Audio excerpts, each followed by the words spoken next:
Tive a impressão de que é bem triste morrer em combate. Hoje encontrei estes corpos. Talvez amanhã encontrem o meu. Caminha, barco, caminha. Este é apenas um dos relatos de um pracinha brasileiro que foi capturado pelos alemães durante a Segunda Guerra Mundial. Seu diário nos mostra a dura realidade de um soldado frente a um verdadeiro inferno. O valor da nossa raça. Dia 15 de julho. Faz 3 sábados que estamos enfiados nesse navio e, segundo dizem, chegaremos amanhã. As últimas notícias que temos são de que vamos para a Itália e que desceremos no porto de Nápoles. Penso que jamais voltaremos para o Brasil. Tenho sonhado muito com minha família. Essas linhas foram escritas em 1944 por Cabo Valdemar Reinaldo Ceresoli, um dos 25.000 brasileiros enviados à Europa para combater os nazistas na Segunda Guerra Mundial. Elas foram redigidas dentro do navio americano General Mann, que transportou o primeiro grupo da Força Expedicionária Brasileira a deixar o Brasil para lutar contra as forças do Eixo. Estavam a bordo 5.800 homens, a maioria deles pracinhas, como ficaram conhecidos os brasileiros destacados para lutar ao lado dos aliados e que não eram militares de carreira. Eles deixaram o porto do Rio de Janeiro em 9 de junho, sem saber quando ou onde desembarcariam. No pescoço, levavam uma placa de reconhecimento militar para a identificação em caso de morte. Valdemar Ceresoli sobreviveu, e com ele seu diário, no qual registrou detalhes de sua rotina nos 381 dias que ficou fora do país. 142 deles como prisioneiro de guerra em um campo de concentração alemão. De acordo com o diário, o calvário do grupo começou já na viagem de navio, dormindo em um porão cheio de ratos sob um calor infernal e com comida insuficiente.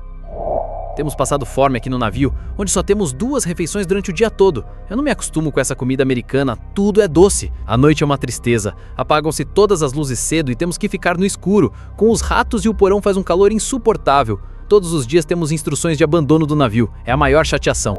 As privações continuaram após o desembarque no porto de Nápoles. Dia 16 de julho. Estou louco de fome e cansado. Às 8 horas recebemos 2 latinhas de comida em conserva. Essa noite vamos dormir tendo por teto as estrelas. Começou o sofrimento, acabou a boa cama e a mamãe para fazer tudo. Enfim, estamos na guerra e não em casa. Arrumei um pouco de capim embaixo de uma árvore e deitei-me para dormir. Ainda assim, Valdemar comemorou um luxo raro providenciado pelo Exército dos Estados Unidos. Estamos no mato e temos chuveiro com água quente. Nos quartéis do Brasil, nem água fria tínhamos. Em 11 de setembro, o cabo brasileiro viu soldados alemães pela primeira vez. Eram 9 e estavam mortos. 11 de setembro. Durante a instrução, entrei em uma trincheira velha e encontrei 9 cadáveres de alemães. Tivemos a curiosidade de revistá-los e encontramos várias fotografias de moças, de crianças e deles mesmos. Fiquei com 2 fotografias para lembrança desse dia de sacrifício. Tirei do cinto de outro um porta-cantil. Tive a impressão de que é bem triste morrer em combate. Hoje encontrei esses corpos, talvez amanhã encontrem o meu. Valdemar foi para a frente de batalha 2 meses depois de sua chegada à Itália. Com ele, levou sua metralhadora, que ele chamou de Minha Gata. 15 de setembro. Estamos em primeira linha. Entrei em posição com minha metralhadora. Agora já não é mais instrução, e sim realidade. Estava na metralhadora quando ouvi ruídos poucos metros à frente, mas como estava escuro, não pude ver nada. Recebi ordens de abrir fogo e pela primeira vez atirei para matar. O relato de Valdemar chegou ao ápice em 30 de outubro, data de sua última batalha antes de ser capturado. No Vale do Sérquio, região da Toscana, sob forte chuva, eles tentavam subir o morro de São Quirico, em direção a uma base defensiva alemã. Surpreendidos com um contra-ataque, as tropas da FEB tiveram que bater em retirada, mas o grupo de Valdemar ficou cercado pelo inimigo. Eram 17 pracinhas abrigados em uma casa contra 300 soldados alemães, do que seria considerado o primeiro revés sofrido pelo Brasil na Itália. Eu já tinha 11 furos de bala no capacete e estava desabrigado. Enquanto eu atirava, Eliseu rastejou até perto da trincheira inimiga e atirou a granada. Aqueles 2 já não matariam mais brasileiros. Senti uma pancada na cabeça e desacordei por alguns segundos. Depois vi meu braço ferido e senti sangue escorrer pela perna esquerda. Quis andar, mas não pude. Olhei para o sargento e vi sangue no braço dele que se contorcia de dor e estava com o braço direito quebrado. Cercados, feridos e sem munição, eles se renderam. A partir daqui, o diário de Valdemar é escrito retrospectivamente, como um pesadelo que ele tenta organizar no papel. Após passar por um hospital onde foi operado sem anestesia, veio o destino final. À meia-noite de 8 de dezembro, tive a honra de desembarcar na Alemanha. Estávamos loucos de sede, e assim que descemos, começamos a comer neve. Entramos em forma e seguimos para o campo de concentração. Foi a pior impressão de minha vida ver aquele cercado de arame onde eu ia entrar, mas não sabia se sairia.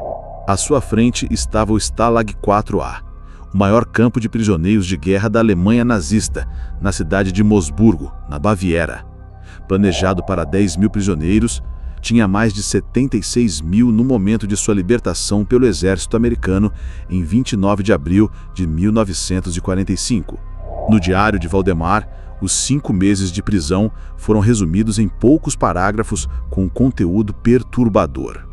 No outro dia, às 9 horas, vieram os pães escuros, mas alguns avançaram como loucos os pães, e quem foi educado não comeu nada. À tarde, fomos identificados e recebi uma chapa com o número 142.292, a qual era obrigado a levar pendurada no pescoço. A comida constituía somente em batata. A primeira refeição vinha às 3 ou 4 da tarde e muitos dias não vinha. Então comíamos neve para enganar o estômago. O registro terminou com a libertação do grupo, que passou 3 meses viajando pela França, sendo tratado com regalias. Ninguém avalia a nossa alegria. Jamais tive um dia tão feliz. Os tanques comandados pelo general Patton invadiram o campo e já não éramos mais prisioneiros. Trocamos de lugar com os alemães. No mesmo dia, chegou cigarro e comida à vontade. Comi tanto que amanheci doente. Montaram chuveiros e tomamos um banho quente. Trocamos de roupa, cortei a barba e já me sentia outro.